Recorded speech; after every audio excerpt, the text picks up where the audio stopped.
Nous sommes de retour ici tout de suite. Vous voyez, on enchaîne, puisque ceux qui viennent à vous ont juste 10 minutes pour vous présenter leur projet ou un petit peu plus long si on a besoin de pouvoir matérialiser et démontrer ce qu'ils ont à vous proposer. À main levée, qui sont les personnes qui étaient là hier? Non? Vous, monsieur? Ah, oui, vous, je vous reconnais, je crois. Non, je ne reconnais pas, ok, c'est pas grave. Alors, aujourd'hui, vous êtes arrivés en famille, on va vous faire voyager avec une rencontre particulière ici. Une start-up française fondée à Paris par Yves Hubelmann. Leur mission, préserver le patrimoine mondial qui est en train de disparaître. Et pour ça, ils utilisent le scan 3D des drones et l'intelligence artificielle. À ce jour, plus de 300 sites documentés dans plus de 40 pays. Vous allez découvrir ici ce nom qui s'appelle Startup. Veuillez accueillir Andrea Luis, Chief of Staff de Iconem. Hello Andrea. Merci. Tu étais là hier, oui. Un bonheur de te retrouver. Merci. Vous allez adorer. Allez, à tout de suite. Merci, bonjour à tous. Merci à vous d'être ici. Ça fait plaisir de voir autant de monde intéressé par ce sujet. Je m'appelle Andrea, je suis Chief of Staff et chef de projet technique chez Iconem. Et je suis ravie d'être ici pour vous présenter notre travail d'aide à la protection du patrimoine culturel dans le monde entier. Je vais commencer avec quelques mots sur les origines d'Iconem, sur notre histoire. On a été fondé en 2013 par Yves Hubelmann, notre président. À ce moment-là, il est architecte et il travaille au Moyen-Orient avec des archéologues. Il est en Afghanistan, en Syrie, en Irak et avec tous les conflits en cours et les guerres qui se profilent, il est le témoin de la disparition des sites archéologiques. Une disparition qui est rapide et qui est surtout silencieuse. Donc il décide très vite d'utiliser des drones et la photogrammétrie qui deviennent tout juste accessibles au public et qui commencent tout juste à donner des résultats fiables. Il prend des milliers d'images sur les sites. Ces images, elles sont ensuite elles sont traitées via des traitements photogrammétriques pour produire des modèles 3D. Ces modèles 3D, ce sont des modèles haute résolution, des répliques exactes des sites à un certain moment dans le temps.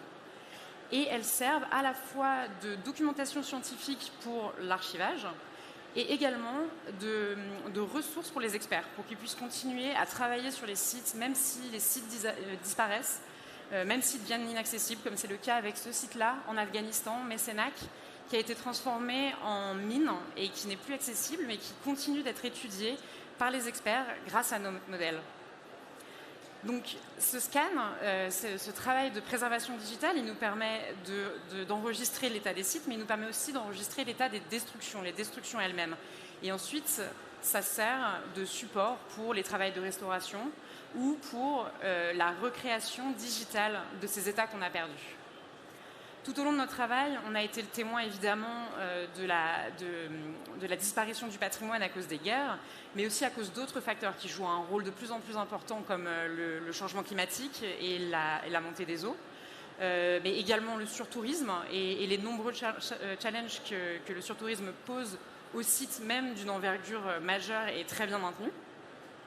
Et donc pendant 10 ans, depuis 10 ans, on construit cette méthodologie, on enrichit cette méthodologie qu'on a acquis en travaillant dans l'urgence de documenter les sites pour opérer dans le monde entier et travailler sur des sites du plus à risque jusqu'au plus connu et au plus visité.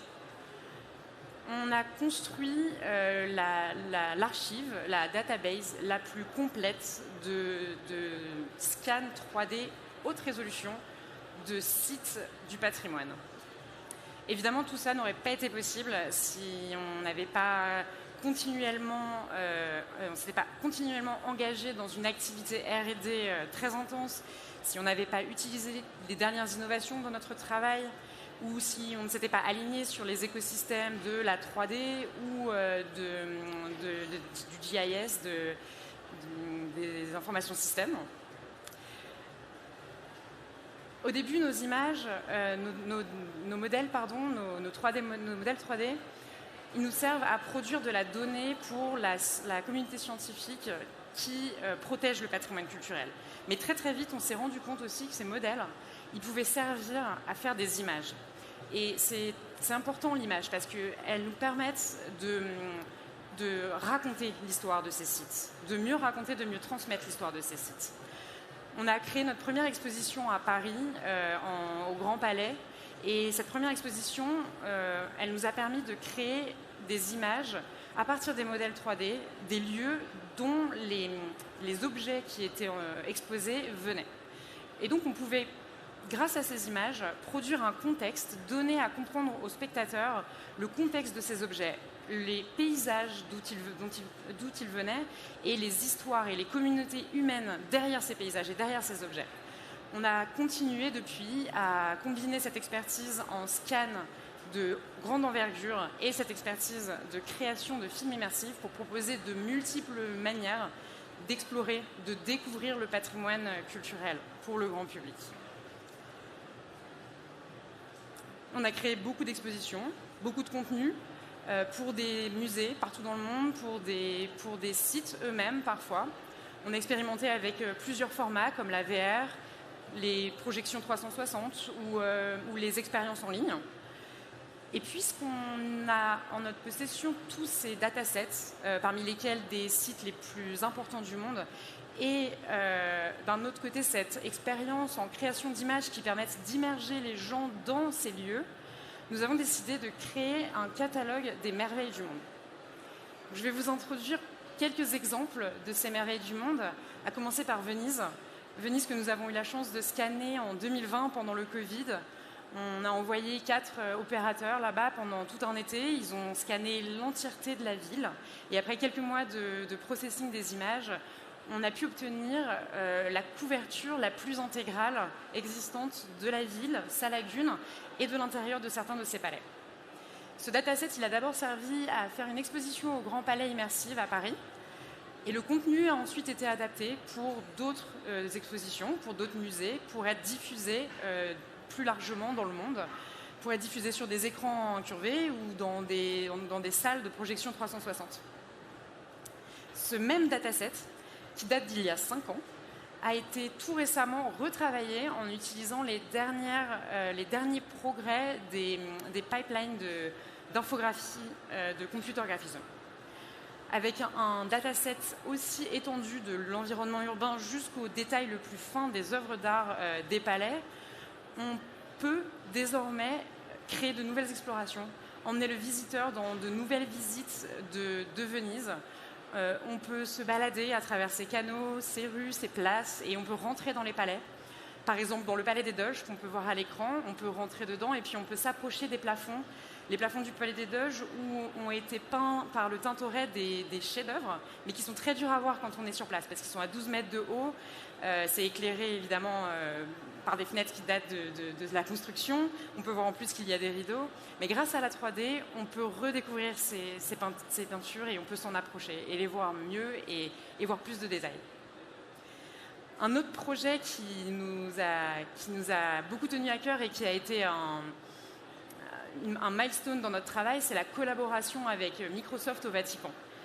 Ça a été une collaboration très très riche techniquement en termes de scan et en termes de création d'images.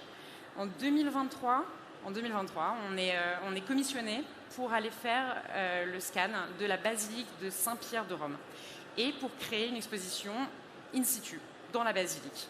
Donc, on a produit le scan, on a scanné du sous-sol, de la nécropole jusqu'au sommet, jusqu'à la croix dorée que vous pouvez voir au sommet de la basilique. On a produit des modélisations 3D également des états passés de la basilique et on a produit ces expositions qui sont situées sur le toit et dans des espaces rénovés à l'intérieur des murs de la basilique et qui sont composés de films massifs projetés qui permettent de plonger le visiteur dans l'histoire de la basilique. C'est un projet qui est particulièrement représentatif de l'importance des innovations techniques dans le champ de la préservation du patrimoine. Ce modèle, par exemple, il a nécessité plus de 400 000 images. Et pour processer 400 000 images aujourd'hui, on est obligé de s'appuyer sur l'efficacité des GPU modernes et puis sur les avancées des algorithmes de photogrammétrie. C'est aussi très représentatif de tous les usages que peut avoir un dataset comme ça. Depuis la documentation technique pour les architectes ou pour les administrateurs du site, jusqu'à la création de contenus artistiques et éducationnels.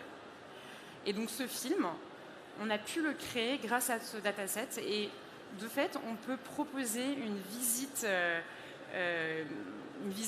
inédite du monument en emmenant le visiteur dans le monument, en découvrant toutes les couches historiques, architecturales du monument et en l'emmenant voir ce qu'on ne peut pas voir parce que c'est trop loin. Et pour la petite histoire, les taches blanches que vous voyez dans la barbe de Dieu sont en fait des toiles d'araignée. Et personne ne savait qu'il y avait des toiles d'araignée là parce que c'est dans la coupole à 130 mètres du sol et on ne les voit pas du sol. Et les conservateurs ont redécouvert ça quand ils ont vu nos premières images. Ils ont pu depuis nettoyer la barbe de Dieu. Je pourrais parler pendant des heures de ce projet, mais je vais juste mentionner deux innovations qui ont été très importantes dans notre collaboration technique avec Microsoft. La première d'abord, c'est que ce dataset nous a permis de créer un algorithme à base d'IA qui détecte automatiquement les cracks, les fissures et les tuiles manquantes dans les mosaïques. Il faut savoir que la basilique Saint-Pierre, ce sont uniquement des mosaïques. Il y a 2 peintures dans toute la basilique, tout le reste sont des mosaïques. Les coupoles sont très très hauts, elles sont dans un état qui se dégrade évidemment. Et cet algorithme a permis aux mosaïcistes qui rénovent en ce moment même les coupoles de la cathédrale de travailler plus efficacement. Et la deuxième innovation, ça a été la transposition de l'exposition en site internet avec Microsoft, qui a accéléré l'implémentation d'un viewer de Gaussian-Splat. Et pour ceux d'entre vous qui savent ce qu'est le Gaussian-Splat, c'était en 2024. C'était la première exploration en ligne d'un modèle 3D de cette taille, de cette envergure, à une qualité et un niveau de détail sans précédent, grâce du coup à ce viewer de Gaussian-Splat implémenté en urgence et exprès pour ce projet. On a également travaillé beaucoup à Angkor depuis de nombreuses années. On a scanné plus de 30 temples sur toute la zone archéologique du site. On a aussi récemment pu s'appuyer sur les derniers moteurs de rendu de Unreal, par exemple, Unreal Engine pour ceux qui connaissent, pour représenter à l'écran l'eau et la végétation d'une manière plus photoréaliste que ce qui était possible avant.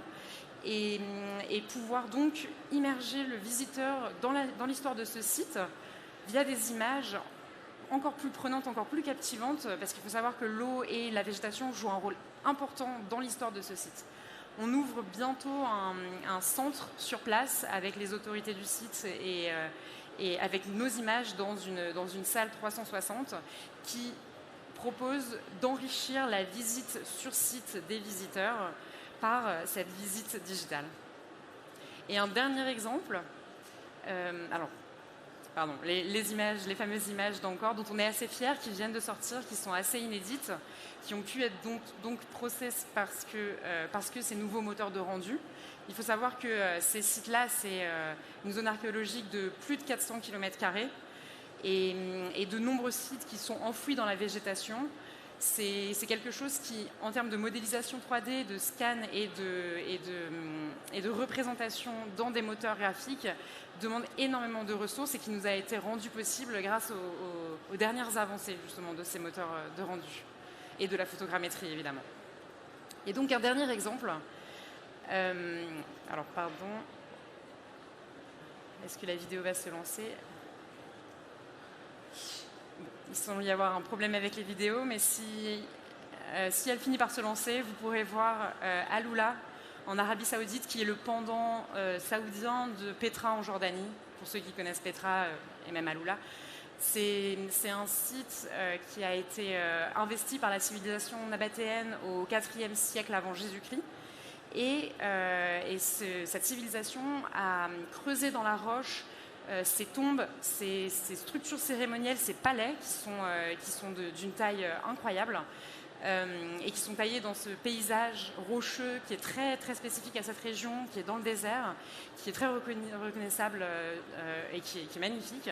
On a travaillé de manière très proche avec les experts du site pour produire des états anciens et on a associé ces états anciens à notre scan pour produire une magnifique fenêtre sur le passé du site.